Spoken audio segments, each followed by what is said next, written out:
Welcome to Krishna Learning Hub, and today we are going to start with chapter Population and Human Settlement from Geography for Maharashtra State Board Class 10.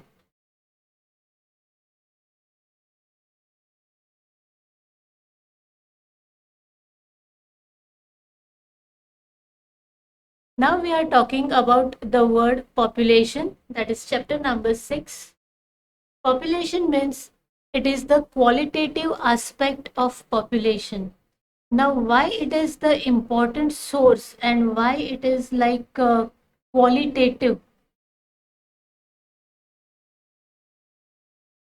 It means if working population is more, then it is a good sign for the growth of country. If retired public, that is above 60 years and below 14 years, that is if children and senior citizens are more, then they are not contributing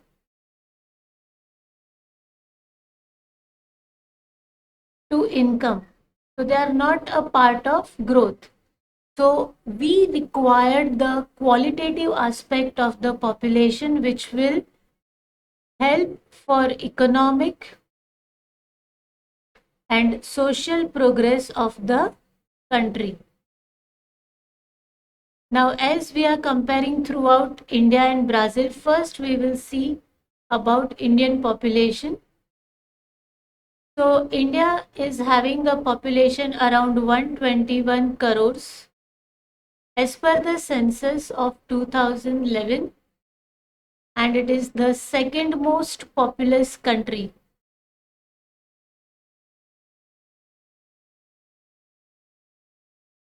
Now, Indian occupies almost, अगर land में हम लोग उसे compare करें तो India का जो world के हिसाब से जो टोटल लैंड है उसमें से it is occupying 2.41% of land area. ये जो परसेंटेज है वो लैंड एरिया के है. एंड जो पॉपुलेशन है, टोटल पॉपुलेशन, उसका 17.5% ऑफ पॉपुलेशन इंडिया में है.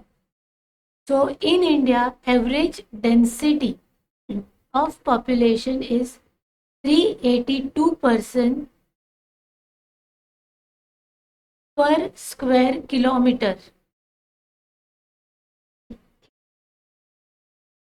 Now, इंडिया का जो पॉपुलेशन है it was unevenly distributed. Unevenly distributed मतलब ऐसा नहीं है कि सारा पॉपुलेशन महाराष्ट्र में ही ज़्यादा है, ऑल ओवर इंडिया में बाकी कहीं पे पॉपुलेशन ही नहीं है. It is not like that. It is unevenly distributed. और ये जो डिस्ट्रीब्यूशन है वो मेनली किसके ऊपर डिपेंड करता है? तो एक तो क्लाइमेट और दूसरा है फिजियोग्राफी. फिजियोग्राफी मतलब जो नॉर्दर्न प्लेन्स वाला एरिया है, हिमालयन माउंटेन वाला, फिर जो राजस्थान का डेजर्ट एरिया है, तो वो फिजियोग्राफी जो है, वो हैबिटेट जो है वो ह्यूमंस के लिए वहाँ पे सरवाइव करना लिटिल बिट डिफिकल्ट हो जाता है. तो ऐसे जो एरियाज है वहाँ पे पॉपुलेशन कम है. नाउ, पॉपुलेशन सेटलमेंट कहाँ पे ज़्यादा होता है? तो जहाँ पे फर्टाइल लैंड अवेलेबल हो, जहाँ पे वाटर अवेलेबिलिटी इजीली हो, और जहाँ पे एम्प्लॉयमेंट अपॉर्चुनिटी हो. ये तीन चीज़ें जहाँ पे इजीली अवेलेबल हो वहाँ पे population is going to be more. It is going to be more in this area. इसके अलावा आज जो डेवलपिंग सोर्स ऑफ इंडिया है तो उसमें ट्रेड बढ़ गया है, इंडस्ट्रीज जो है वो भी बढ़ गई है. तो ये एरियाज जहाँ पे ये डेवलपमेंट शुरू हो गया है वहाँ पे पॉपुलेशन जो है वो बढ़ जाता है. Now if we talk about Brazil,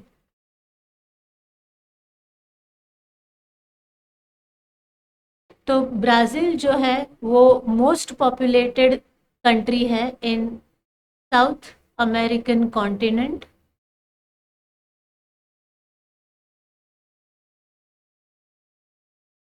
और उसका पॉपुलेशन जो है वो है 19 करोड़ एज पर 2010 के सेंसस के हिसाब से.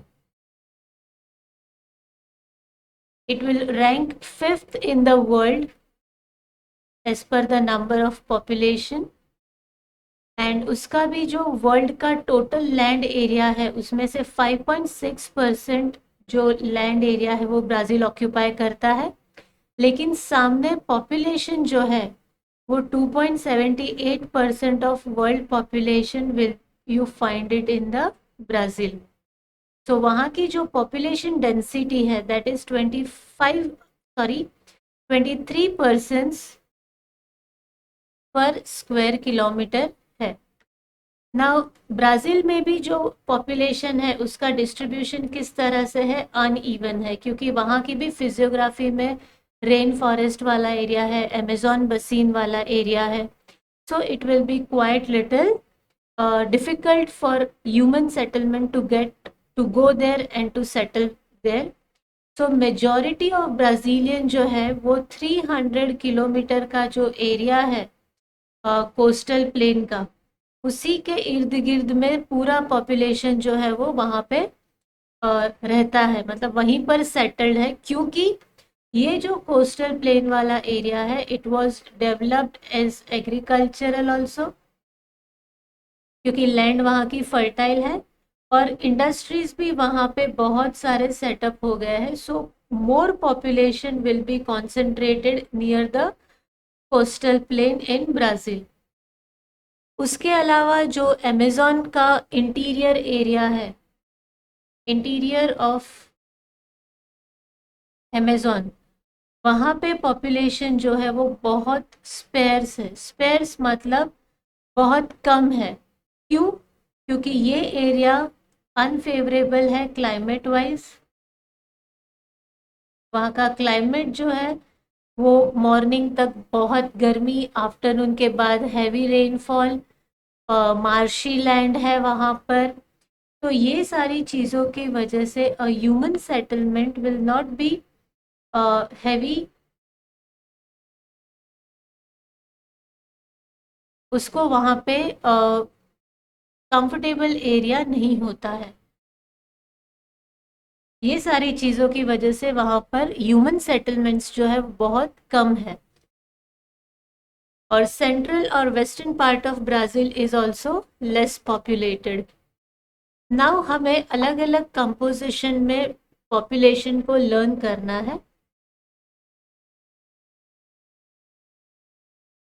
पॉपुलेशन कंपोजिशन मतलब क्या है, अलग अलग पॉइंट ऑफ व्यू से पॉपुलेशन को स्टडी करना. उसमें सबसे पहला आता है सेक्स रेशो. नाउ अगर सेक्स रेशो की डेफिनेशन पूछी जाए तो it is number of female पर 1000 मेल्स इन पर्टिकुलर रीजन. ये उसकी डेफिनेशन हो गई. Now again we are comparing it in between the India and Brazil.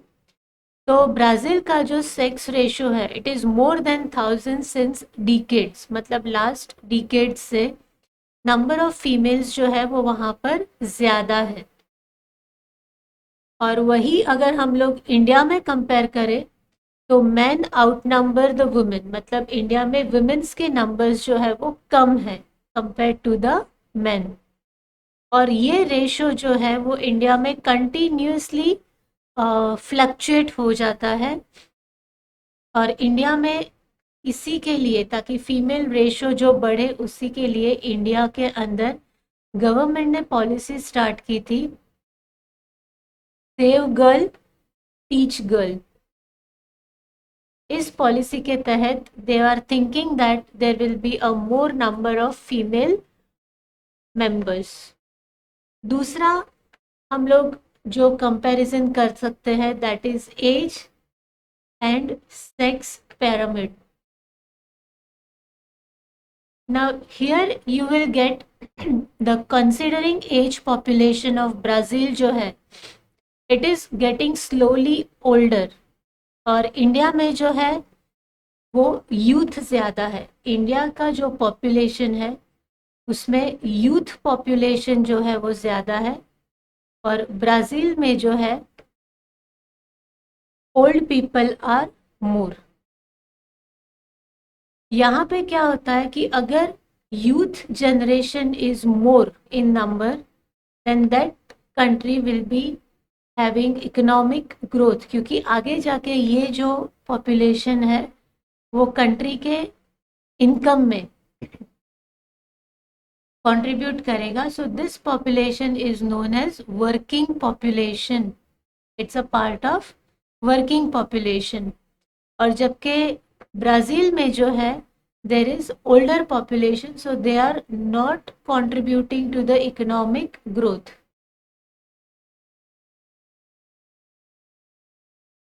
So here we will find that two types of composition. Now moving to the next point, that is population growth rate.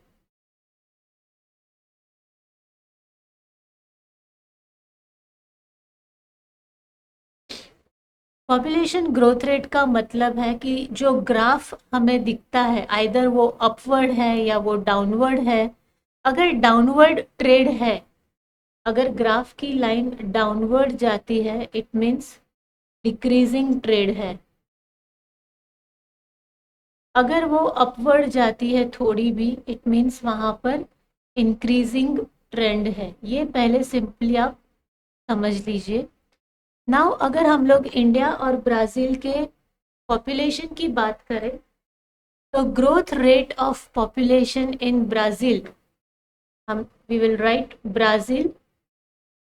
Brazil का जो growth rate है वो continuously reduced होता जा रहा है. However in India it is not the same condition for India. India में 2001 से लेकर 2011 का जो डेकेड था उसमें टोटल पॉपुलेशन जो है वो 18.2 करोड़ से इंक्रीज हुआ है. जो ऑलरेडी पॉपुलेशन था उसके अंदर 18.2 करोड़ का पॉपुलेशन जो है वो ऐड हो गया है. नाउ अगर हम लोग इंडिया के पॉपुलेशन के ग्रोथ रेट की बात करें, तो टिल 1971 उसका ग्रोथ रेट जो था वो हायर था. It is higher growth rate. After that ये रेट जो था वो क्या हो गया था, स्टेबिलाइज्ड हो गया था. स्टेबिलाइज्ड मतलब ऑलमोस्ट स्टेबल था. एक सर्टेन नंबर ऑफ पीपल जो थे वो बढ़ रहे थे. But now it is statement is like that population growth is now declining. Now let me explain this. growth हो रहा है but at declining rate. इसका मतलब क्या होता है कि पहले जहाँ पे 100, I am giving this example, हाँ, अगर 100,000 पीपल बढ़ रहे हैं पहले, तो now it is somewhere between 800 to 900. तो ग्रोथ हो रहा है बट कैसे, डिक्लाइनिंग रेट पे. तो इसे हम लोग ये स्टेटमेंट को हम लोग प्रूव कर सकते हैं. दैट इज इंडिया, उसमें पॉपुलेशन जो है वो ग्रोथ हो रही है but it is now at declining rate. जबकि ब्राज़ील की बात करें तो नेक्स्ट 2 डेकेड्स तक वहाँ पे पॉपुलेशन ग्रोथ का या सडन इंक्रीज इन पॉपुलेशन का चांसेस जो है इट इज़ वेरी लेस. इसमें वहाँ के सर्टेन गवर्नमेंट पॉलिसीज़ भी काम करती है और वहाँ के लोगों का जो थॉट प्रोसेस है that is also working. Now next point regarding this population is life expectancy. Life expectancy का मतलब क्या है कि it means average number of years a person born in country is expected to live. ये उसकी definition हो जाएगी. So India में जो ये लाइफ एक्सपेक्टेंसी रेशो है वो इन अर्लियर, जबकि 1960 की अगर मैं बात करूँ तो इंडिया में ये life expectancy will be around 41 years. उसके बाद वो बढ़ते बढ़ते 68 ईयर्स पे आई, and now it was expecting that on an average ये लाइफ एक्सपेक्टेंसी रेशो जो है वो 2016 तक का हमारे पास रिकॉर्ड है, वो 68 ईयर्स तक बढ़ गई है। Now if we talk about Brazil, तो ब्राज़ील में 1960 में ही लाइफ एक्सपेक्टेंसी रेशो जो था वो था 54 ईयर्स, एंड वो इंक्रीज होते होते 2016 में it reached to around 75 years. Now, why this life expectancy ratio? It is at increasing rate because ये जो इंडिकेशन है वो हमें development of society,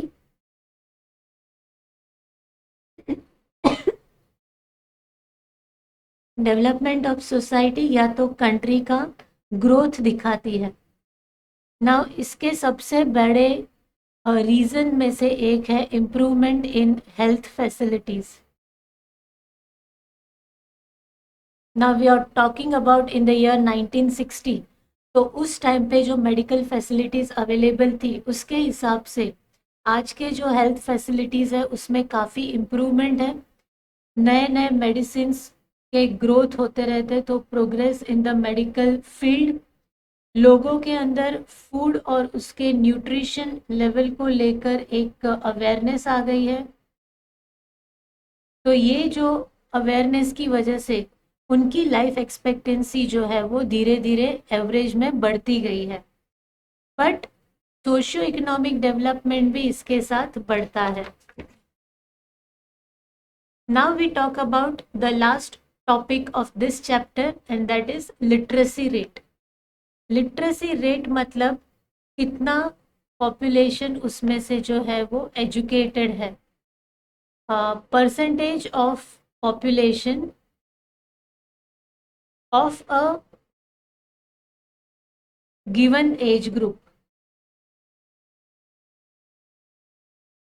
that can read and write. Now इसमें given age group लिखना बहुत ज़रूरी है, क्योंकि अगर हम लोग 14 इयर्स के बच्चों को कंपेयर करें विथ 60 प्लस, तो वो अनइवनली हम लोग कंपैरिजन कर रहे हैं ऐसा हो जाएगा। So here it will be compared the given age group, और या तो फिर टोटल पॉपुलेशन को ही आप उसमें काउंट कर सकते हो। Now if we talk about Brazil and India again, तो ब्राज़ील में इन द ईयर 1981 लिटरेसी रेट जो था वो 74.8% था, और वो बढ़ते बढ़ते 2016 का जो लास्ट रिकॉर्ड अवेलेबल है it is reach to almost 92.6%। Now in the same year if we talk about India, the literacy rate was 40.8%, and in 2016 it has reached to almost 72.2%। मतलब ब्राज़ील का जो रिकॉर्ड अवेलेबल है उसका जो record था that was 74.8%, अभी तक Indians ये रिकॉर्ड तक भी रीच नहीं कर पाए हैं। So somewhere literacy point of view से India is lacking behind and we need to update this. India में जो केरला का स्टेट है it has reach to 100% literacy rate, मतलब वहाँ के बड़े बूढ़े छोटे बच्चे everybody at least they can read and write. Now when we talk about the age group of elderly people, you cannot expect them to write papers like you people are writing, but just they can read and write, they can sign with proper with their written material rather than thumb impression से वो लोग को जो आगे treat किया जाता था और उनको लिखा पढ़ी में कुछ भी नहीं समझ में आता था, तो उतना उनको केपेबल बना दिया जाता है कि वो लोग अपने आप से कुछ लिखा हुआ उनके पास आए तो दे can read and then they can sign that document. Now move on to the next chapter, that is human settlement.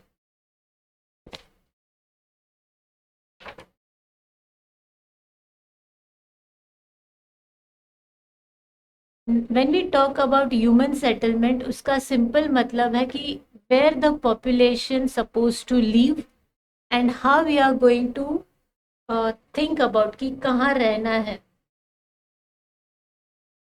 So level of urbanisation जो है, जहाँ पे ज़्यादा है, कि जहाँ पे ज़्यादा फैसिलिटीज़ मिल रही है, जहाँ पे इजीली सब अवेलेबल है, तो वहाँ पे सेटलमेंट जो है वो ज़्यादा है। और ह्यूमन सेटलमेंट जो है वो सबसे ज़्यादा डिपेंड करता है क्लाइमेटिक फैक्टर्स के ऊपर। अगर डेंस फॉरेस्ट है, डेजर्टेड एरिया है, जहाँ पे वाटर अवेलेबिलिटी नहीं है, क्लाइमेट जो है वो बहुत ज़्यादा गर्मी है, या पूरा स्नो कवर्ड एरिया है, अगर ऐसा कुछ है, then you are not going to settle there a normal life. वहाँ पे अगर रहना पड़े, then you to struggle a lot. So this areas will not be having a proper settlement facilities.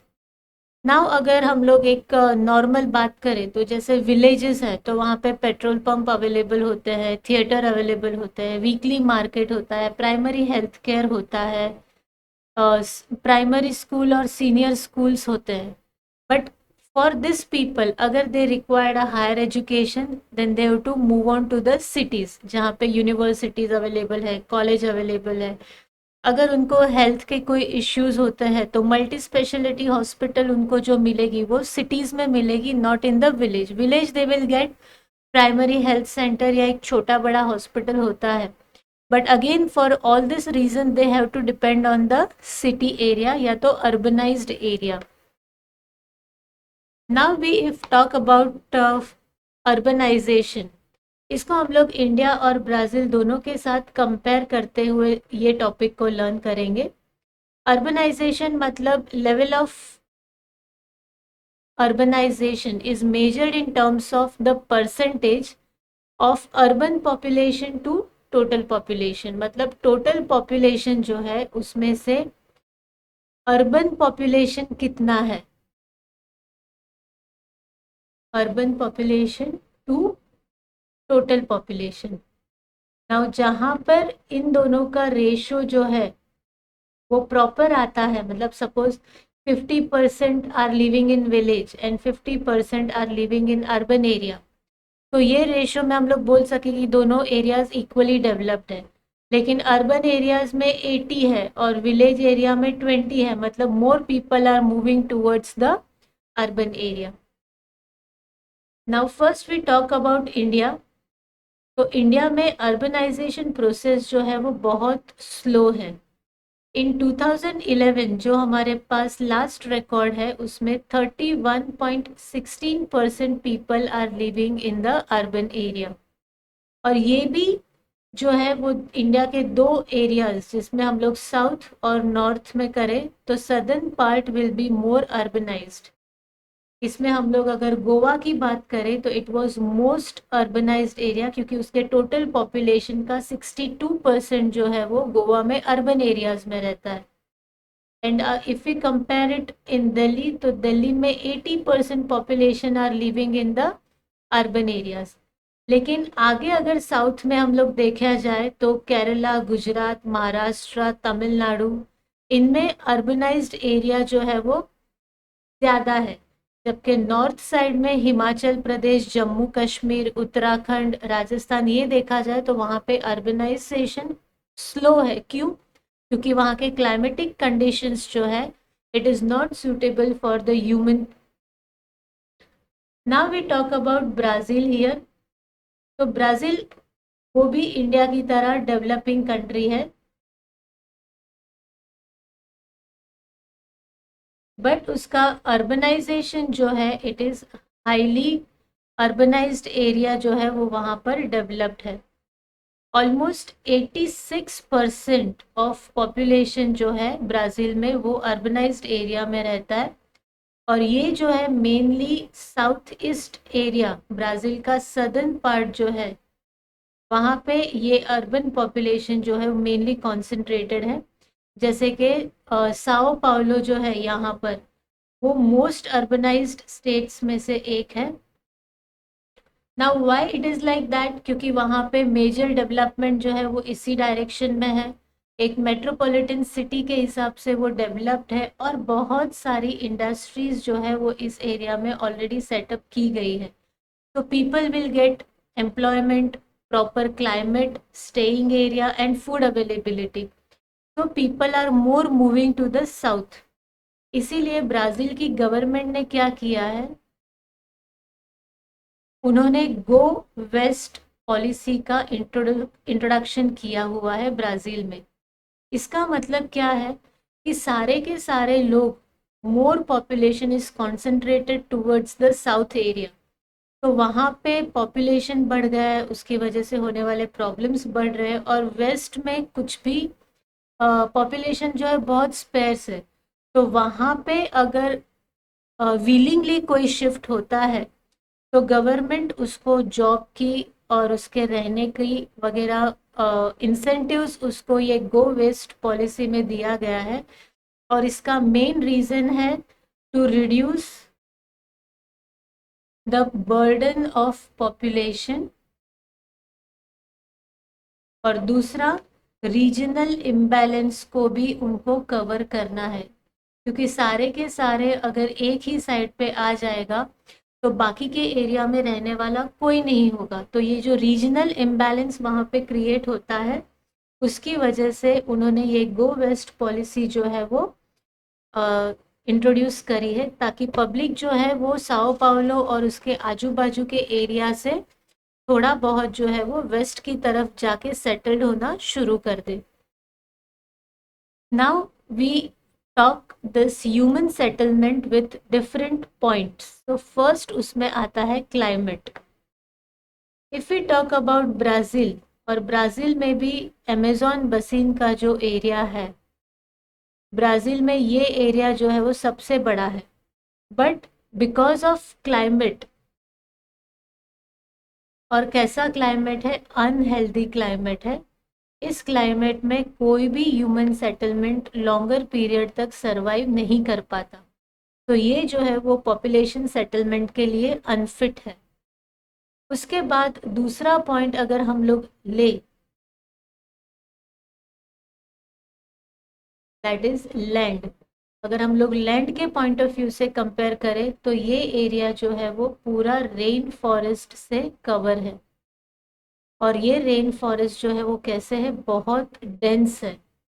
तो बिकॉज ऑफ दैट वहाँ पर हम लोग इजीली एक्सेस नहीं कर पाते। एक्सेस करना मतलब उस एरिया में हम लोग ना प्रॉपरली रह सकते हैं, ना वहाँ पे घूम सकते हैं, ना वहाँ पे कोई कंस्ट्रक्शन कर सकते हैं। सो यहाँ पर जो फैसिलिटीज़ है, स्पेशली रेन फॉरेस्ट एरिया में जो फैसिलिटीज़ है वो कैसी है, पुअर है। Poor in terms of transport, क्योंकि फॉरेस्ट है, मार्शी लैंड है, तो ना तुम लोग वहाँ पे प्रॉपर रोड कंस्ट्रक्ट कर सकते हो, और इतने डेंस फॉरेस्ट में अगर कोई कंस्ट्रक्शन साइट तुम्हें सेटअप भी करनी है तो उसके लिए ट्रक, टेम्पो, उतने लेबर वर्क, उतना इलेक्ट्रिसिटी, वो सब भी वहाँ पर नहीं है। और टोटली जो फैक्टर्स वहाँ पे हमें चाहिए एक ह्यूमन सेटलमेंट को खड़ा करने के लिए, इट्स ऑल अनफेवरेबल। और इसी वजह से इस एरिया में सेटलमेंट कैसा है, तो डिस्पर्स्ड सेटलमेंट है या तो फिर स्कैटर्ड सेटलमेंट है। ये बात हो गई हमारे ब्राज़ील की। Now we will move on to India. India में भी मेन रिवर जो है गंगा, उसका भी बसीन एरिया है। जैसे ब्राज़ील में अमेज़न बसीन है, वैसे इंडिया में गंगा बसीन है। Now if we talk about India in terms of climate, तो गंगा बसीन का क्लाइमेट जो है वो कैसा है, माइल्ड क्लाइमेट है। तो वो ह्यूमन सेटलमेंट के लिए फेवरेबल है। बहुत गर्मी नहीं, बहुत ठंडी नहीं, हैवी रेनफॉल नहीं, इट्स अ मॉडरेट क्लाइमेट। तो इस माइल्ड क्लाइमेट में गंगा बसीन जो है वो प्रॉपरली वर्कआउट कर जाता है। उसके अलावा यहाँ का जो लैंड है वो फर्टाइल लैंड है, कल्टिवेबल लैंड है। इसकी वजह से यहाँ पे एग्रीकल्चर जो है वो बहुत अच्छे से फ्लरिश्ड हुआ है, और टोपोग्राफी जो है वहाँ का जो लैंड है वो इवन लैंड है, तो इंडस्ट्रीज भी बहुत सारे यहाँ पे फ्लरिश्ड हुए हैं। उसके अलावा यहाँ पे वाटर जो है वो इजीली वाटर अवेलेबिलिटी भी अवेलेबल है। तो this area is most suitable for the human settlement. Now अगर फैसिलिटी की बात करें तो यहाँ पे ट्रांसपोर्ट जो है वो बहुत अच्छे से डेवलप्ड है and even employment opportunities are available in ample.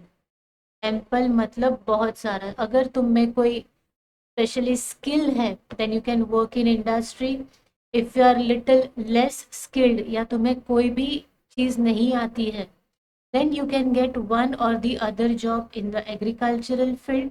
So this is the most favorable condition for the settlement. तो यहाँ का जो सेटलमेंट है ह्यूमन सेटलमेंट इन गंगा बसीन में अगर हम लोग बात करें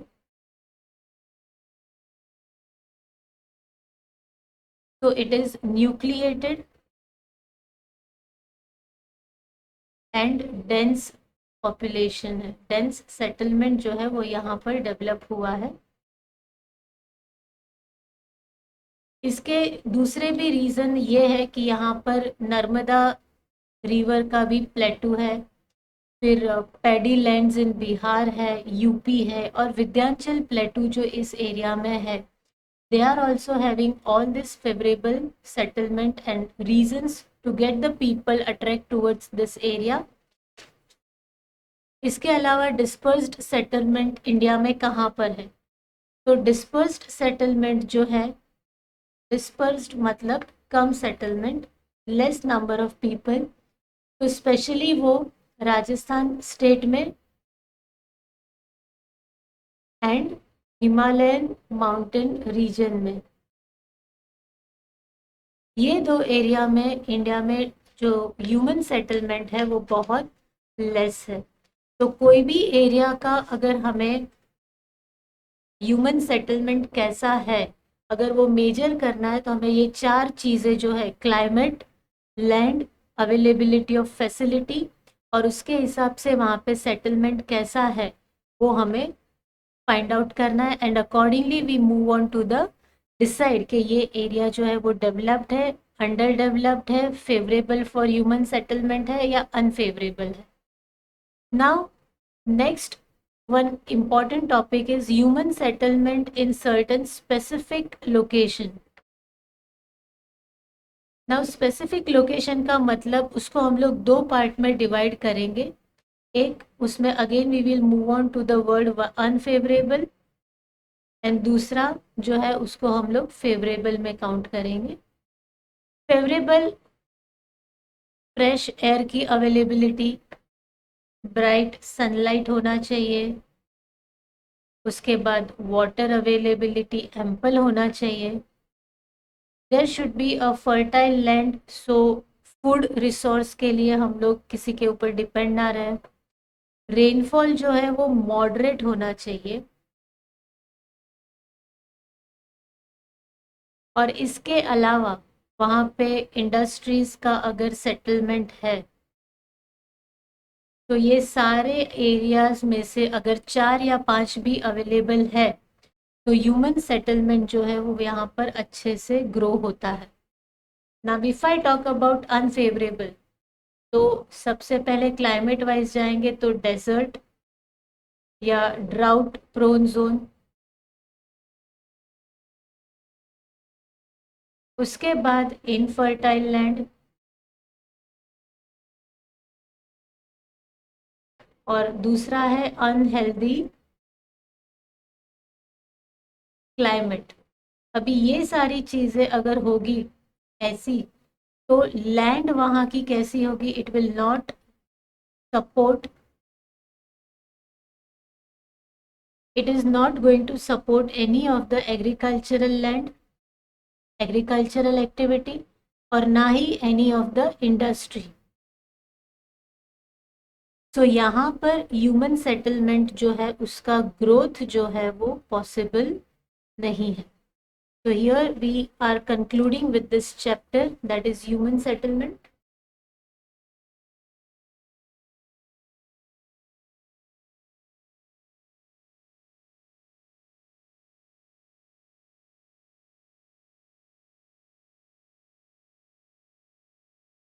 Thank you for watching this session. Tomorrow again same time with new subject and new topic. Till then, good night everyone.